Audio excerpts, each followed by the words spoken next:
Actually, don't have anything at the top, so we will move right to your question. Sorry to take you by surprise. Wow. It's obviously because there's nothing going on in the world. Want to allow plenty of time for questions. Can I want to start with Burma, Myanmar, because yesterday was another bad day, and I'm just wondering if you have anything that you can say about what the administration is doing. Is there anything both just in the general sense, but also about particularly journalists who have been rounded up and detained? Well, let me start by saying that we are deeply saddened by reports that security forces killed as many as 24 people yesterday, March 3rd. We strongly condemn the use of violence by Burmese security forces against the Burmese people, including peaceful protesters, to your point, Matt, journalists, and civil society. We continue to urge the Burmese military to exercise maximum restraint. This latest escalation in violence demonstrates the fact of the junta's complete disregard for their own people, for the people of Burma. It is unacceptable, and the world will continue to respond. The United States will continue to respond. We'll continue to respond in tandem with our partners and allies around the world. We've said this before, but it remains true that tens of thousands of Burmese have courageously taken to the streets peacefully to show the strength of their will and the power of their collective voice. We have sought, again, with our partners and allies, to amplify the power of their collective voice. We call on the military to act peacefully and with respect for human rights, including the freedom of expression and peaceful assembly. These are two universal rights that are as applicable in Burma as they are anywhere else. We will continue, as I said, to work with the international community to take meaningful action against those responsible.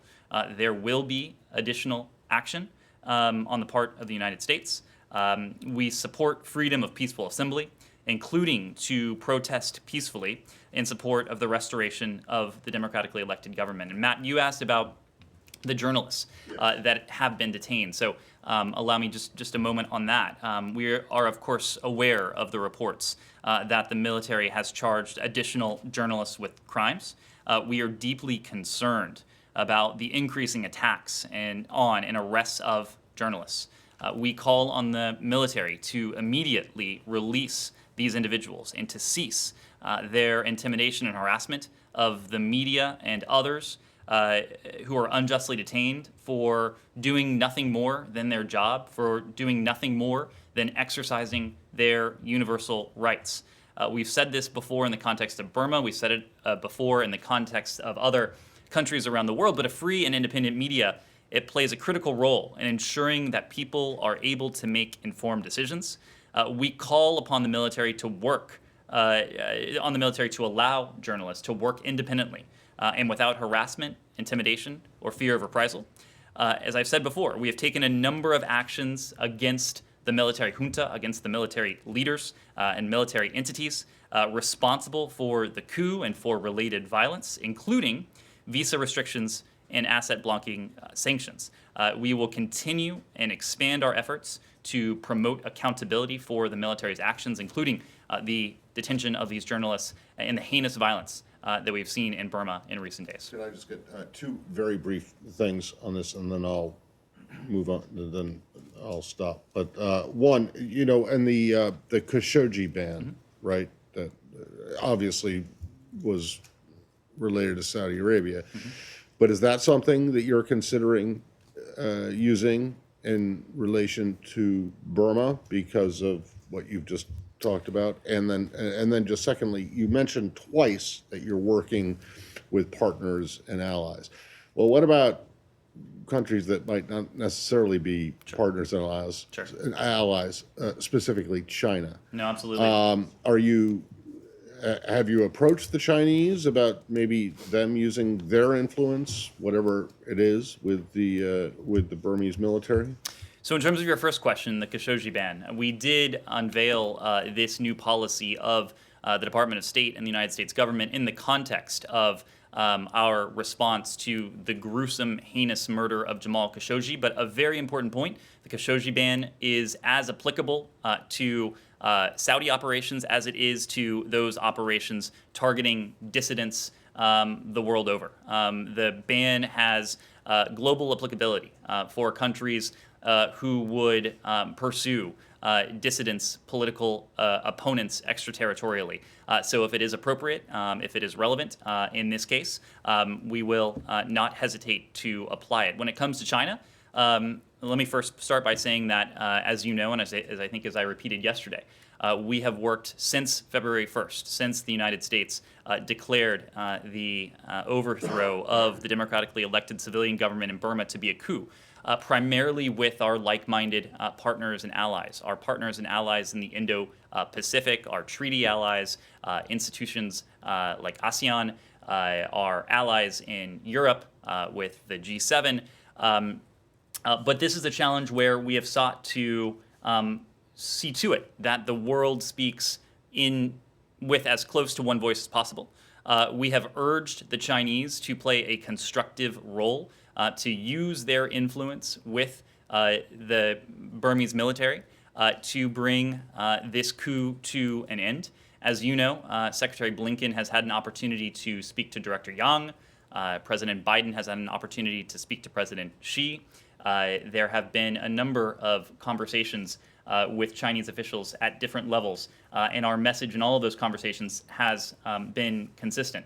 The world, every responsible, constructive member of the international community needs to use its voice, needs to work to bring this coup to an end and to restore the democratically elected government in Burma. Do you know when the last conversation was with the Chinese about Burma specifically? We've read out many of these conversations. Some of them have taken place at very senior levels, others at lower levels, but we've read out the relevant ones. We'll move this way. Go ahead. Follow up on Matt's question. Sure. Since one of the journalists detained is an AP journalist and it's an American news organization, you kind of addressed this a bit yesterday, but is there a specific communication that you've made to the Burmese government or the embassy has made to the Burmese government to say, we're concerned about this journalist particularly and we want to see, what do you want to see in that case? It's not always appropriate and it's not always helpful for us to speak to specific cases. Oftentimes we can't speak to specific cases out of privacy concerns as well. But the Burmese military should have no doubt, and I can assure you has no doubt, about where the United States stands when it comes to these unjust detentions. I have just repeated it now.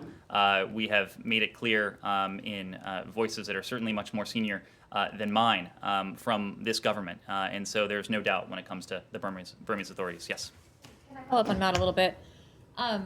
With respect, the U.S. action so far does not seem to have deterred or caused the military junta to change course.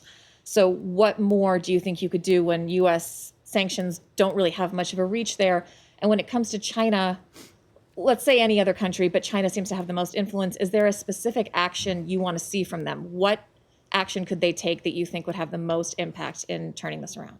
Well, I would say a couple things. Number one, when it comes to American actions, this continues to develop. The full story is yet unwritten in terms of our policy response, and I expect and I'm confident that you will see us take additional policy moves to hold to account those responsible for this coup in Burma, for the overthrow of Burma's civilian and democratically elected government. In some ways, though, the more important point is what we are doing with our partners and allies around the world.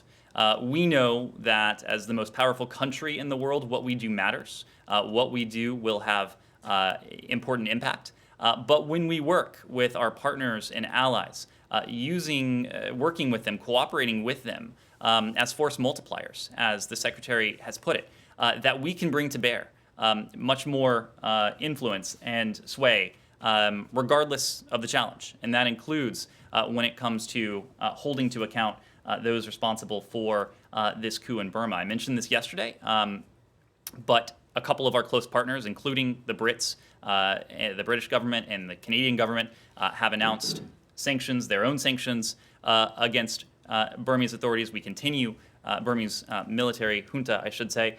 We continue to work primarily with our like-minded partners and allies around the world to speak with one collective voice and to act collectively to hold to account those responsible for this. When it comes to China, our message has been very clear. China needs to be a constructive, responsible actor when it comes to the military coup in Burma. Of course, there was a statement that emanated from the UN Security Council several weeks ago now that no country, including China, stood in the way of. We would like to see responsible actors and parties around the world, including the Chinese, continue to condemn this forcefully, and to use appropriate policy responses to hold to account those responsible for this. Is there a specific policy response you want to see from China on this? Look, it's not up to us to dictate what any other country does, but we have made very clear to countries around the world, our close partners and allies, and our competitors, our chief competitor in the case of China, what we think a responsible and constructive response might look like. Yes. Anything else on Burma, or should we move on? Iran, sure. We'll start with Iran, and then we'll go there. Okay, thank you. I was wondering if the U.S. regrets the withdrawal of the European resolution to censor Iran in Vienna, or if you'll see it as a good way to allow diplomacy to happen, the meeting to happen. Well, I would say, just first of all, that IAEA Director Grossi offered a proposal for Iran to address unanswered concerns regarding its nuclear program. The E3 decided, with the full support of the United States, that the best way to support the IAEA's process was to refrain from putting forward the draft resolution at the meeting of the Board of Governors. We are pleased with the outcome of the IAEA Board of Governors meeting with respect to Iran. The proposal that was put forward by Director Grossi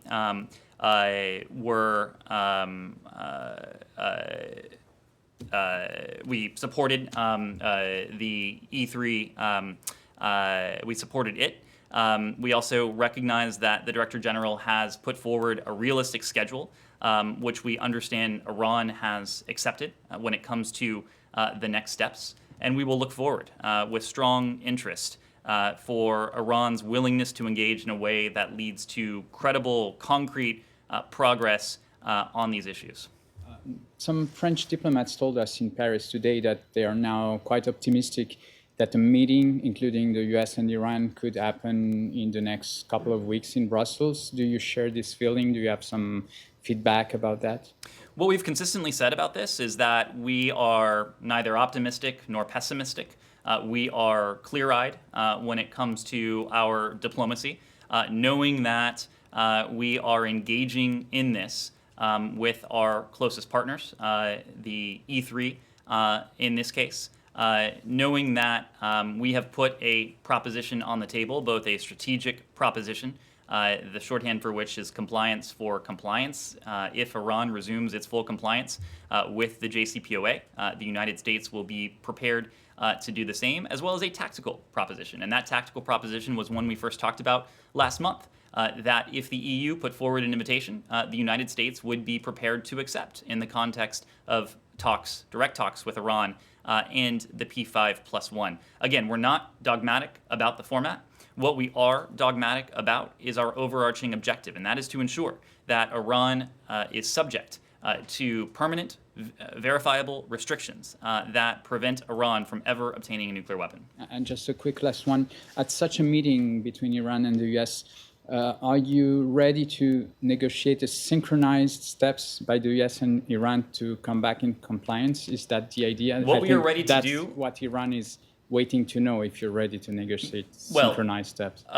Iran should not be waiting for anything, because we have stated very clearly that what we are prepared to do is to engage in constructive dialogue. That is the offer that has been on the table. I know that various proposals and ideas have been put forward from various capitals The proposal that we have put forward, that the E3 has accepted and endorsed, that the EU has now put forward its own offer, is to take part in principled, clear-eyed, constructive negotiations in the context of the P5+1 with the Iranians, where we can discuss the very issues that might be at play.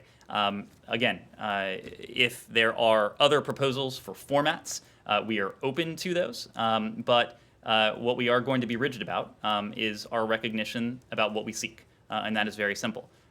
Permanent, verifiable limits on Iran's nuclear program, limits that permanently prevent Iran from ever attaining a nuclear weapon. If Secretary Blinken yesterday talked about two foreign policy achievements under Obama-Biden administration, one was the Iran deal, are you at all worried that this sort of you go first and getting entangled in who takes the first step will result in, and precious time lost, in a collapse of a deal under your watch, something that didn't happen under Trump administration, even though they tried very hard? Are you worried about that? Well, I think I would take issue with the premise of the question. It was under, it certainly hasn't been since January 20th that the United States has withdrawn from the deal. It certainly hasn't been since January 20th that Iran has distanced itself from the requirements imposed by the JCPOA. What we are concerned about is the idea that Iran would remain unconstrained by nuclear limits that are verifiable, limits that permanently prevent Iran from obtaining a nuclear weapon. That is why we are approaching this challenge with urgency. That is why from essentially day one, we have taken on the task of undertaking those consultations with partners, with allies, with members of Congress that culminated a couple weeks ago now in our offer that the EU put forward to take part in direct talks with the Iranians in the context of the P5+1. So look, I think when you, if you want to dissect what happened with the JCPOA, you have to start well before January 20th. What we are focused on is ensuring that we get back to a point where Iran is permanently and verifiably constrained, and to a point where Iran can never acquire or produce a nuclear weapon. Your incoming Deputy Secretary, likely incoming Secretary, Ambassador Sherman, said in 2009, I would be shocked if Iran agreed to a meeting without some sanction relief.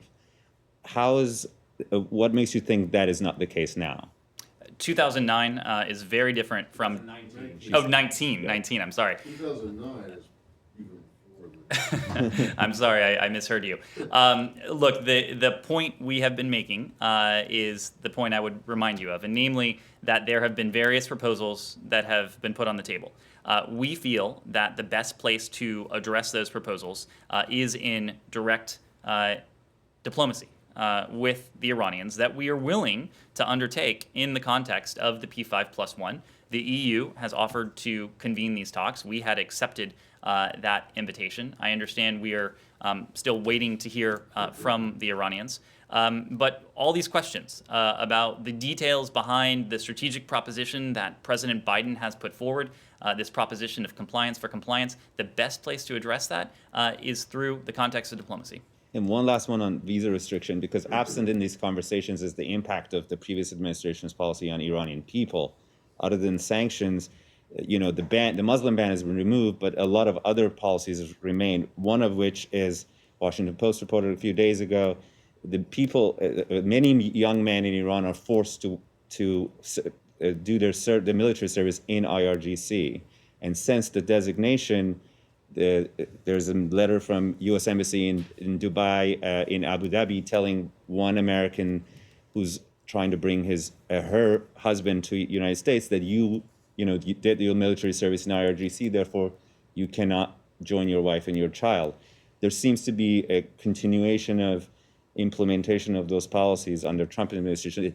Is there any review for cases like this where ordinary people are getting caught up in policies that remain on the books? Well, I couldn't speak to any specific case, nor would it be appropriate for me to do so. What I would say is that, and I've said this in other contexts as well, that we can do a couple things at the same time when it comes to Iran.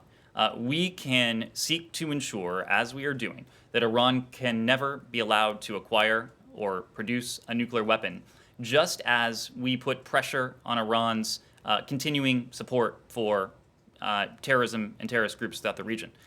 We can do those two things simultaneously. And in fact, our principled, clear-eyed pursuit of a means to verifiably and permanently prevent Iran from obtaining a nuclear weapon, that in turn allows us to take on, in a more effective way, other areas of Iran's malign activity and influence. Every challenge we face with Iran would be compounded, would be all the more difficult if Iran were on the precipice of producing a nuclear weapon, if Iran were on the precipice of producing a nuclear weapon, or certainly if Iran, over time, were able to cross that precipice. We are committed to preventing that. We are committed to preventing that for our own national security, for the national security of our close partners and allies in the region, but also because we know that all of these challenges would become more difficult and more complex. And the idea that we have talked about, going beyond this idea of compliance for compliance, going beyond this idea of lengthening and strengthening the nuclear agreement, is the idea that the mutual return to the JCPOA is necessary, but in the long term it's insufficient. It's insufficient because of Iran's continuing malign influence and malign activities in the region. And that's why using the stronger and longer JCPOA as a platform, we ultimately seek to negotiate follow-on agreements that address some of these areas of concern. And of course, Iran's continued support for terrorism throughout the region is a profound concern of the United States and our partners and allies. Yes? Yes, I wanted to ask about the national security strategy, or the interim guidance. It seems to differ from the past national security strategies in terms of making China the primary global threat. And Russia seems to be, secondary. It doesn't have the sort of global language about Russia. That seems to reflect what the U.S. has focused on lately, which is China the last few years. My question is, how does Secretary Blinken plan to follow that? Does that mean in regions like Europe, where there are priorities related to China, priorities related to Russia, that the one related to China will take precedence? Do some things, Nord Stream 2, if that's an issue with Russia, does that need to be patched up so that we can work together on China? In the Middle East or Africa, where China and Russia are both active, is it more important to counter China? In other words, will this document be something that's acted on, and how will that work in the Secretary's diplomacy? Well, I think it's fair to say that the White House wouldn't have put out this document and Secretary Blinken wouldn't have previewed it in his speech yesterday if it's not something we don't seek to adhere to, something that we don't seek to follow through on. Even before we get to China, I think I would be remiss if I didn't mention one of the defining features of this document, one of the defining features in Secretary Blinken's remarks yesterday. And that is that the foreign policy vision that President Biden has set out, and really our North Star in executing it, is a vision of foreign policy that delivers for the American people. At every step of the way, at every crossroads, we seek to make their lives more secure, create opportunities for them and their families, and to tackle the global crises that are increasingly shaping their futures. I believe the National Security Advisor has put it this way, that there's one simple question we should ask ourselves at every single policy decision: is what we are doing making the lives of the American people safer, easier, and better? And that's precisely what this policy sets out. It seeks to bridge that long-standing and in some cases wide chasm between domestic policy and foreign policy. Now, one of those issues that is really at the nexus of the domestic and the foreign is China. And that, of course, is because China is fundamentally a competitor of ours. It is a competitive relationship. It is a relationship that has adversarial elements that we all know about. It is a relationship that, when it's in our interest, can have cooperative elements. And I think the fact that one of the priorities that Secretary Blinken laid out in his speech yesterday, he did mention managing the biggest geopolitical test of the 21st century, our relationship with China.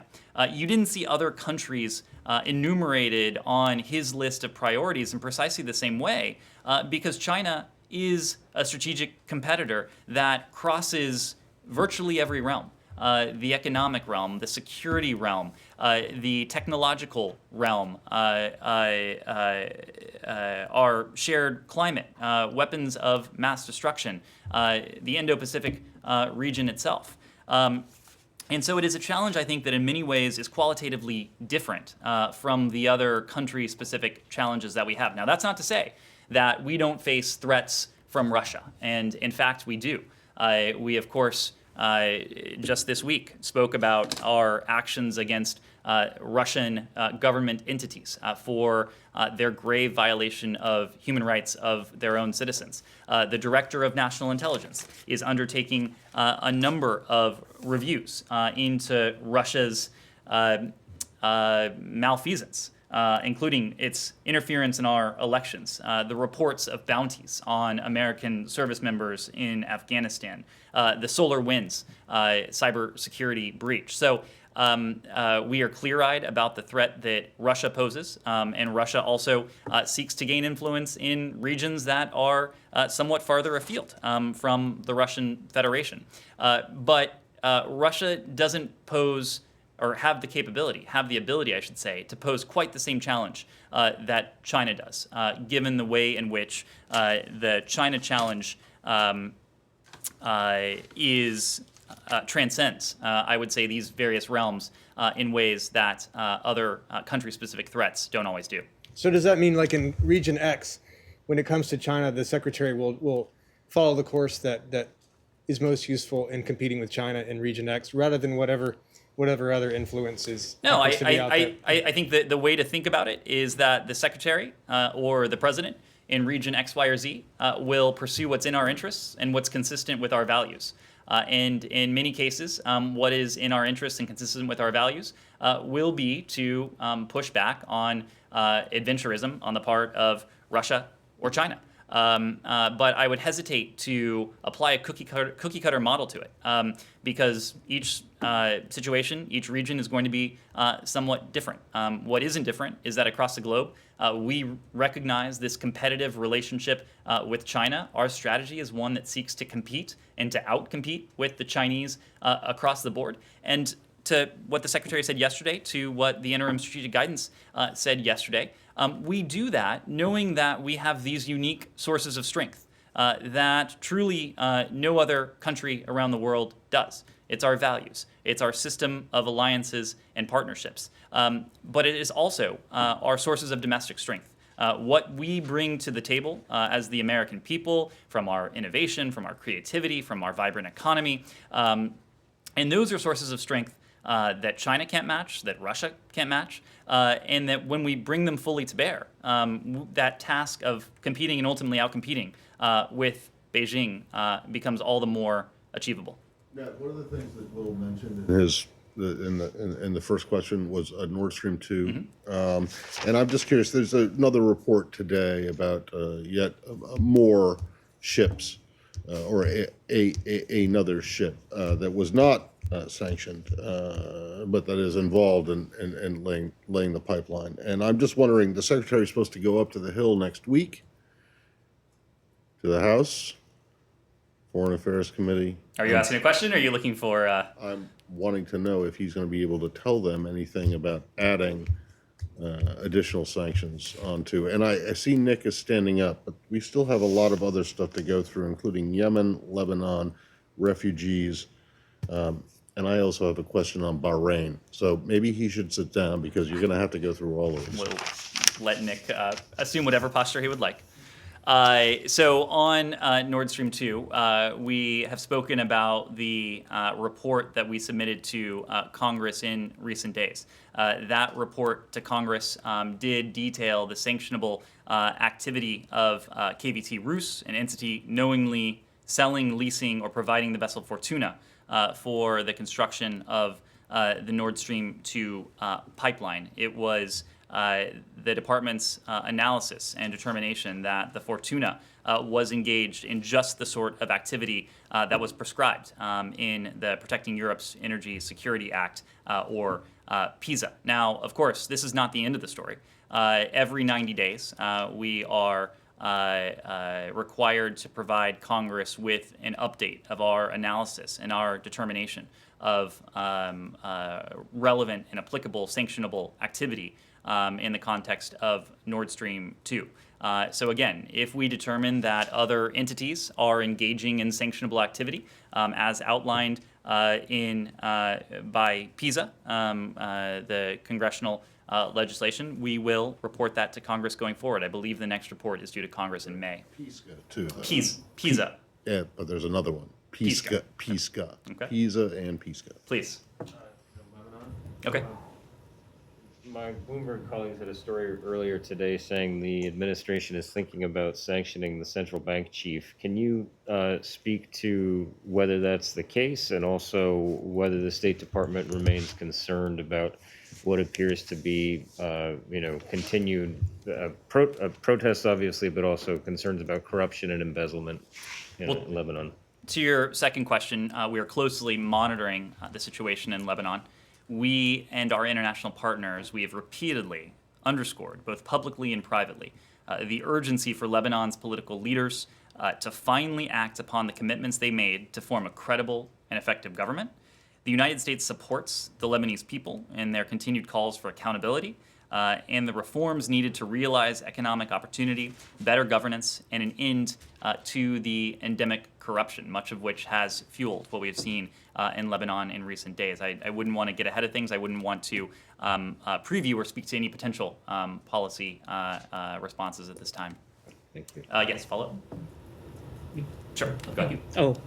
Ryo Nakamura from Japan's Nikkei newspaper. Thank you very much for taking my question. Several questions. There are reports that the Secretary Blinken will visit Japan, and the U.S. and Japanese governments are considering having 2+2 security dialogue in Japan. Could you confirm this report? I'm not in a position to confirm any reports of travel at this time. I think what is true and what I can confirm is our deep commitment to the Indo-Pacific region. Obviously, the Secretary has had an opportunity to speak with many of our close counterparts, including our treaty allies in the region, other partners in the region. I think you'll see us continue to demonstrate our commitment to the Indo-Pacific going forward. Separate question. I want to ask you about the importance of the in-person meeting in the U.S. diplomacy. What do you think is the difference between in-person meeting and virtual meeting in terms of messaging? Do you regard in-person meeting as a better way to demonstrate the strength of the U.S. strength of partnership with American allies? It's a really interesting question, and it's one we've thought about. Obviously, the pandemic and our current reality poses any number of challenges for daily life, but also for the conduct of diplomacy. It has heretofore prevented us from the Secretary traveling around the world. I know that this Secretary has been itching to get on the road and to conduct that diplomacy in person. But of course, our priority is not only to the health and safety of our own staff, but also to those with whom we would come into contact. And so, of course, we are cognizant to ensure that we are operating consistent with relevant guidelines. I think at the same time, the pandemic does also afford us opportunities, or at least the opportunity to explore new diplomatic opportunities. And you saw the Secretary do that last week when he embarked on his first virtual trip to Mexico and Canada. It would have been a very long day had Secretary Blinken physically traveled to both Mexico and Canada last Friday, but he was able to engage in bilateral diplomacy with our North American partners from the confines of the Benjamin Franklin Room. It was a long day anyway. It was a long day anyway, that's true. Not quite as long. So we are looking for ways to take advantage of technology where appropriate. I think over the longer term, no one is under the illusion that technology is going to be a substitute, nor should it, for the conduct of face-to-face diplomacy. But we have been trying to make lemonade out of the lemons that the pandemic has delivered to us. Yes. Question on Yemen. The Houthis have now claimed another attack on Saudi Arabia. Do you expect the recent sanctions on the two Houthi leaders this week will do anything to deter them? I mean, the criticism being that it just plays into their narrative that they're under assault from the West. Well, you're right that we will continue to hold the Houthi leadership to account for their reprehensible conduct, including for continued attacks against our Saudi partners.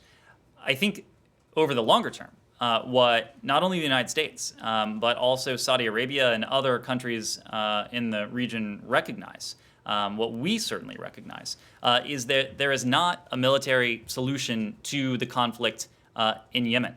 I think that is growing increasingly clear the world over.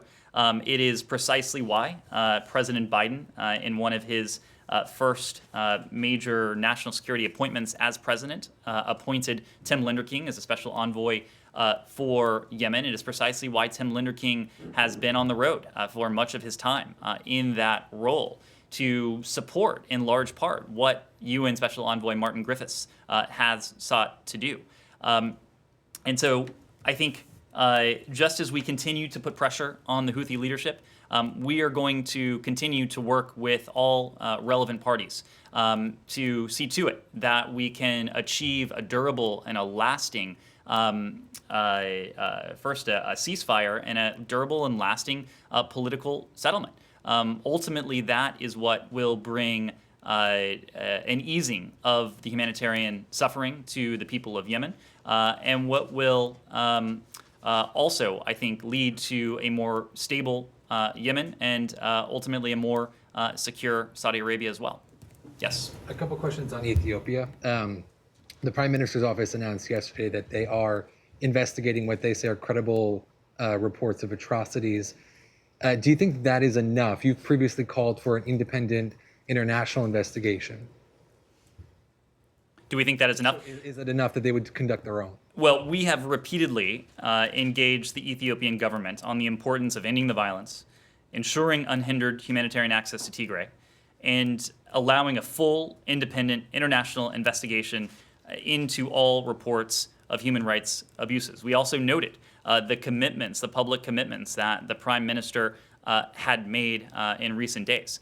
Secretary Blinken spoke to the Prime Minister earlier this week, on Tuesday, I believe it was, and the readout of that call noted that Secretary Blinken raised Prime Minister Abiy's own commitments. I think what we're going to look to are both the right words, but of course, even more importantly, the follow-through. And it's that follow-through that is important for us to see, precisely because it is that follow-through that will be so important to end the plight of the people of Tigray, to put an end to these reports of terrible human rights abuses that have plagued that region in recent weeks. You said that atrocities have been committed by multiple parties in your readout on Tuesday, your statement over the weekend. Can you be more specific in terms of who you believe are committing these atrocities? And if not, why wouldn't you name names on this? There have been a number of reports that have emerged, a number of credible public reports. Before we, rather than speak to that at this moment, we've called on all relevant parties to ensure that these atrocious human rights abuses come to an end. We've been clear that Eritrean troops need to leave, that these abuses on all sides need to come to an end. When you say Eritrean troops need to leave, do you believe that they are in part responsible for some of these atrocities? Again, we've seen multiple reports of these atrocities. It's increasingly clear that what has transpired in Tigray has been reprehensible. And so our focus is on bringing this conduct to an end. That's why we've engaged at multiple levels, including recently with the Prime Minister of Ethiopia himself, to see to it that humanitarian access is allowed, and to see to it that the Ethiopian government and to call on all sides to do all they can to bring the suffering of the people of Tigray to an end. The last question on it. Sorry, just one last one. The EU has named a special envoy, and they've made the decision to withhold aid to Ethiopia over all of this. Why haven't you taken similar steps? Well, we have taken steps that are very much in line with what you have heard from the EU to bring an end to the reported human rights abuses in Tigray. We have been very clear in our words. We have been very clear in our private words with relevant parties as well. And I think you will see a continued focus on the part of this administration on Tigray, given the atrocious reports that have continued to emanate from the region. Yeah. Okay. Have any American diplomats either requested access to that region or been granted access to that region? So USAID, U.S. Agency for International Development, issued a statement earlier this week, I believe it was, noting that they are sending a disaster assistance response team, or DART, to Tigray. So we are very much engaged in doing all we can to facilitate and to provide some of this humanitarian relief to the people there. Yes. On Kashmir, it's been a while for ceasefire to stay into effect, but peace is tenuous, and I'm curious if you've had any specific conversations, what Secretary Blinken is going to do to ensure or try to ensure that the ceasefire maintains. Well, I think we said this yesterday, but it is true that we have continued to follow very closely developments in Jammu and Kashmir. Our policy towards the region has not changed. We call on all parties to reduce tensions along the line of control by returning to the 2003 ceasefire commitments. We condemn terrorists who seek to infiltrate across the line of control. When it comes to how we will support that, we continue to support direct dialogue between India and Pakistan on Kashmir and other areas of concern. There are a number of Kashmiri leaders who feel voiceless in the process. Is the United States going to do anything to actually engage not just the officials from the Indian and Pakistani official delegations, but Kashmiris within the contested region to see what you can do to help elevate their voices in a solution? I don't have anything for you on that. If there's anything we can add, we will. Yes, please. Thank you. I would like to ask about Brazil. Secretary Blinken has already spoken with Minister Ernesto Araújo, but I would like to know when President Biden will speak to President Bolsonaro. Well, I wouldn't be in a position to preview any potential calls on the part of the White House. I think what is true pertains to our partnership with Brazil. Our 2 centuries of that partnership have been and remain today important to both our nations and to our hemisphere. Brazil and the United States are the region's largest democracies and the largest economies.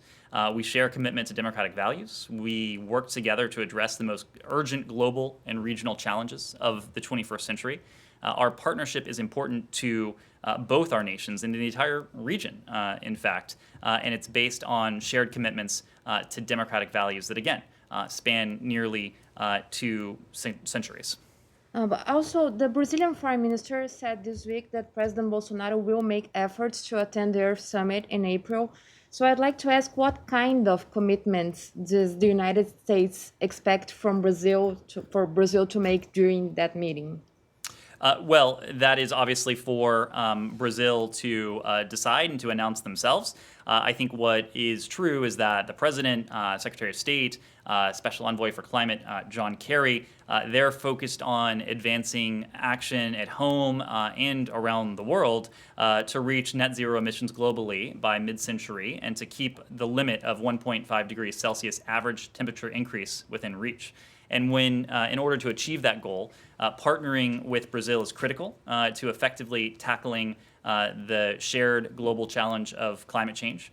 We hope to expand on our track record of cooperation with Brazil and see Brazil take additional concrete steps towards combating climate change and achieving net zero emissions by 2050.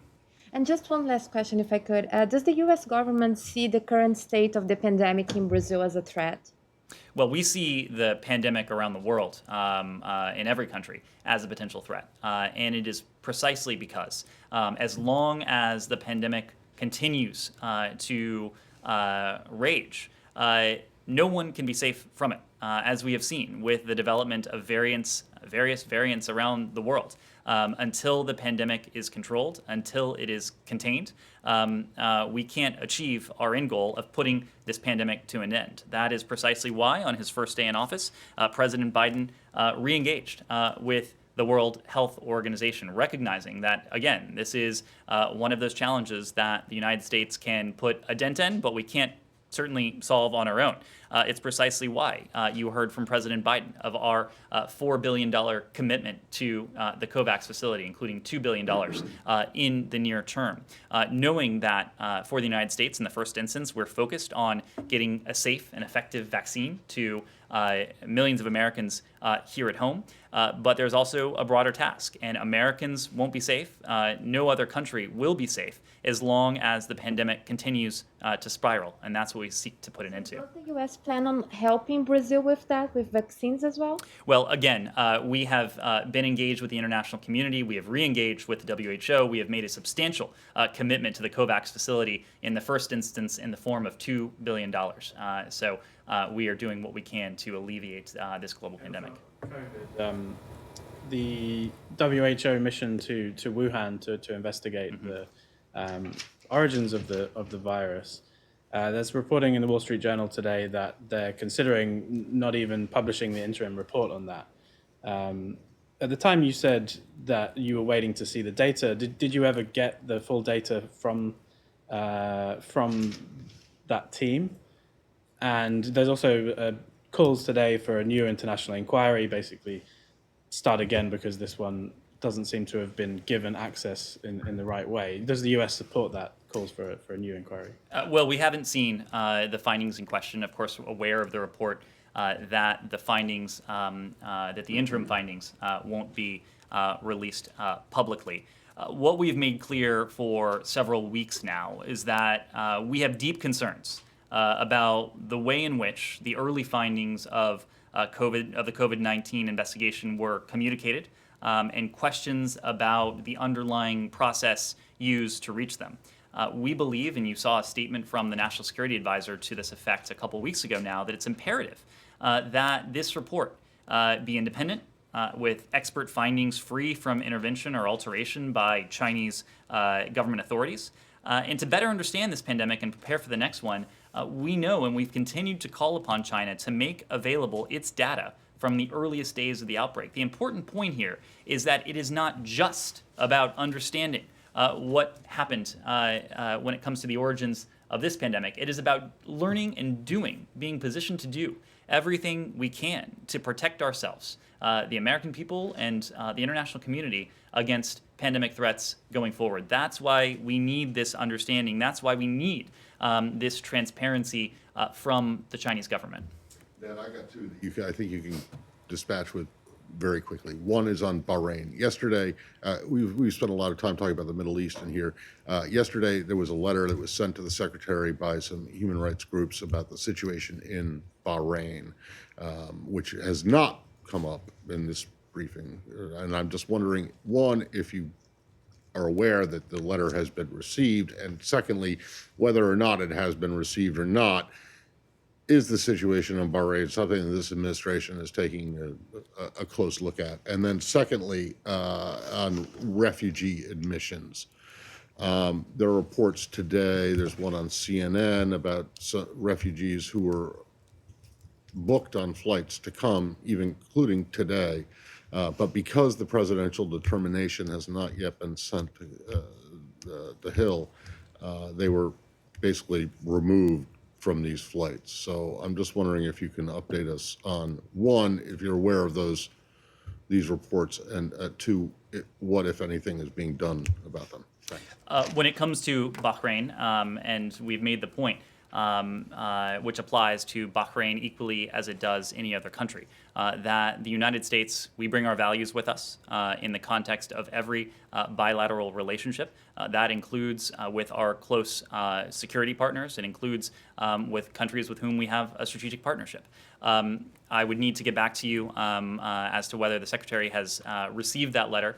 But of course, human rights in the Middle East and beyond will continue to be at the center of our policy. We've talked about that in different contexts to date, but it applies equally across the board. When it comes to refugees, of course, the president believes, Secretary Blinken believes that it is very much in our DNA to be a country that welcomes those fleeing persecution, welcomes those fleeing violence the world over. It's precisely why discriminatory travel bans were done away with. It's precisely why the president spoke early on of his commitment to the United States refugee program. I don't have any updates for you in terms of our efforts to undo some of the damage to that program, but I'm sure we'll be in touch going Are forward. you aware of these reports about people who were supposed to like come even today and got not bumped off? I would need flights? to look into it. Okay.